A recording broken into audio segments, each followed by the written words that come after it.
I'm Jonathan Acosta here with our Sabres insider, Paul Hamilton. Paul, thanks for taking the time to join us today. Wanted to start off with the big news of the day. Terry Pegula taking over as president of the Sabres. The Pegula Sports and Entertainment dissolving and the resources being split between the Bills and the Sabres. Just what does this mean for the Sabres organization moving forward? Well, president really doesn't mean anything. He's the owner. He is the president, you know? So, I mean, it's not like they make trades and he hears about them on TV or reads them in the newspaper. I mean, they do run them by him. And I think on a rare occasion, he might overrule a trade, whether it's with Kevin Adams or Brandon Beane. Not very often, though. I mean, he's involved, but he listens to what they have to say. But he's just part of the conversation type of. So that really doesn't mean a whole lot. With your COO, John Roth, he has a very good financial background. And I think with PSE, what it was is they bit off more than they can chew. They're not restaurant owners. They're not bar owners. They're not, you know, and they had all these things. It didn't work. And I'm sure Roth came in and said, whoa, what is this? Is this hemorrhaging money or whatever? And came up with a plan that would be more economical, better, kind of streamline things a little bit.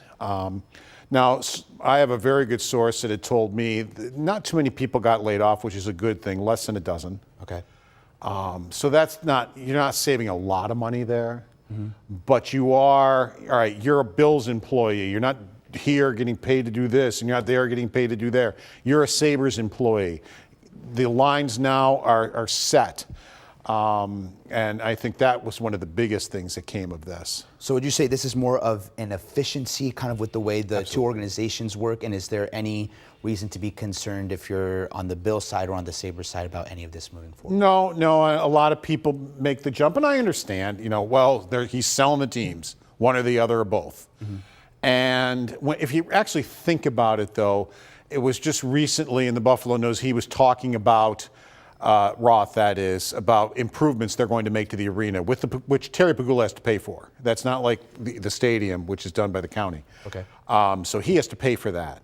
It's a plan of 1 to 5 years. Why would you come up with a plan of 1 to 5 years to enhance the arena that you have to pay for when you're selling the team? It just doesn't make any sense. Okay. And I have very high-placed sources that have told me, no, the Sabres are not being sold.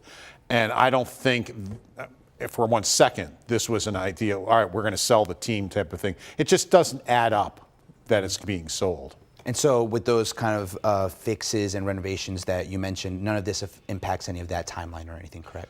No. I mean, that's one of the things I think they talked about is they do it. And another thing is, too, it's easier if it's split. Let's say Terry Pegula wants to go to the state and try to get money to do improvements. Well, you don't want that interfering with your stadium funding. Gotcha. So it's easier if it's split between the Bills and the Sabres. Then it has nothing to do with your stadium funding. And if you're trying to get funding for improvements to the arena, that's something separate. So I think that could be a big part of it too.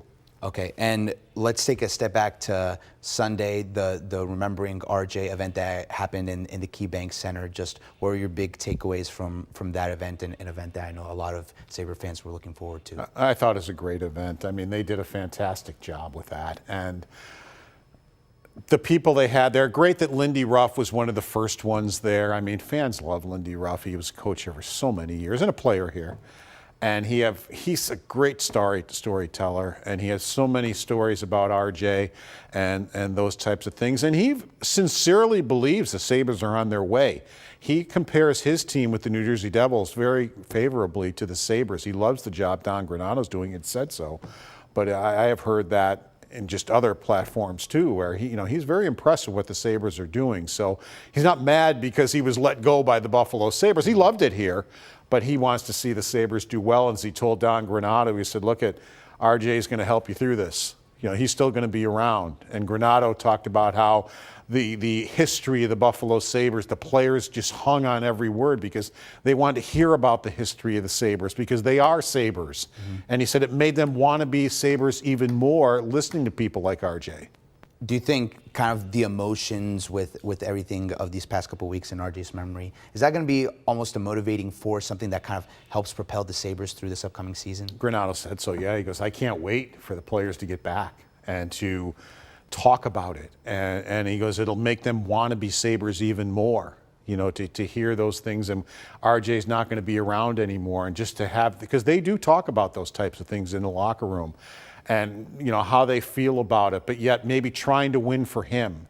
That was the one thing Lindy Ruff talked about, that was his regret, that he never was able to win a Stanley Cup for RJ, where he goes, could you imagine him calling the winning goal or just the end of the game to win the cup? He goes, it would just been something very special. And he goes, I wish I could have given that to him. Yeah, it would have been very special. And speaking of that regular season, it's coming up. The offseason is winding down. We know the prospect camp is in a couple weeks. Just give us a look at what these next few weeks look like for the Sabres as the offseason winds down. They'll have the prospects in. They'll have a practice or two, and then they'll play their games on Friday, Saturday, and Monday. I don't remember what the actual dates are. Around the 18th. I believe Monday might be the 18th.